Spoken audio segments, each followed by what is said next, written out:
अब यहाँ पे देख लेते हैं यस बैंक, इसके बारे में सवाल भेजा हमें भोपाल से दिनेश चंद्र जी ने। इन्होंने पूछा है कि यस बैंक में 14 के भाव पे इन्होंने पैसा लगा रखा है, 5 साल के नज़रिए से इन्होंने यह निवेश किया है, तो भविष्य में क्या उम्मीद रखें, ये पूछ रहे हैं। देखिए, पहली चीज़ कि येस बैंक का स्ट्रक्चर पॉजिटिव ही है, लेकिन येस बैंक ना मुझे लगता है ज़्यादा न्यूज़ ड्रिवन हो जाएगा।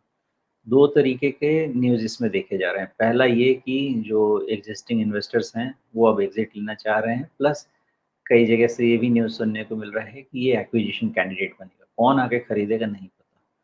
तो मोस्टली ये स्टॉक धीरे-धीरे न्यूज़ ड्रिवन बिहेवियर में चला जाएगा, बिकॉज़ रिज़ल्ट बहुत बुरे भी नहीं हैं और बहुत एक्साइटिंग भी नहीं है, बुरे तो नहीं हैं कम से कम।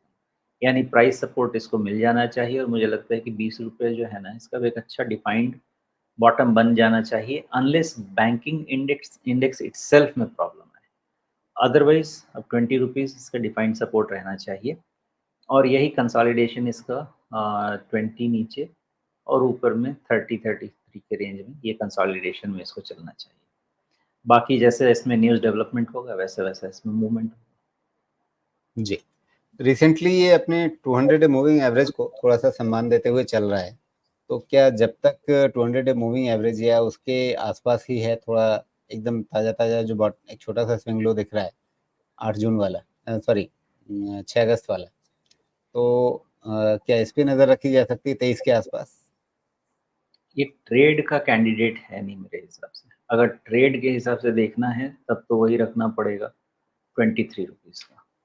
जी। लेकिन ओवरऑल अगर पोज़ीशन के हिसाब से देखना है तो इसका थोड़ा वाइडर रेंज में कंसोलिडेशन चल रहा है और मान लेते हैं कि हम इसको कहें भी कि यहाँ के बाद खराब हो जाना चाहिए, तो उतने बुरे रिज़ल्ट नहीं है कि इतना बुरा डिसीज़न लिया जाए।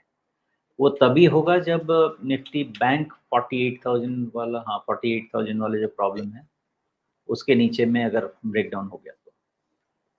जी। तो ठीक है, इनका खरीद भाव भी है 14 का है, तो 20 तक में भी इन्हें कोई दिक्कत नहीं होगी। तो वो आराम से 20 को एक मार्कर बना कर के इंतज़ार कर सकते हैं।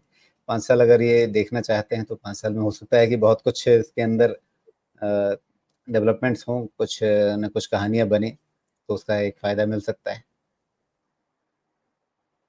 मिल सकता है, देखिए कुछ लोग तो पुराना येस बैंक होल्ड कर रहे हैं, कोई 300 का है, कोई ₹100 का है, तो उसके हिसाब से कोई प्राइस तो बचा नहीं है। ये तो नया खरीदारी है तो इसकी वैल्यूएशन तो अलग से हो। जी। तो अब पहले था कि कहीं येस बैंक भी ग्लोबल ट्रस्ट बैंक हो गया तो क्या?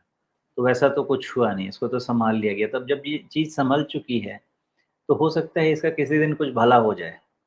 तो उस हिसाब से अपना रिस्क एपेटाइट डिफाइन कीजिए और टाइम फ्रेम को अनलिमिटेड रखिए, यही कह सकते हैं। जी।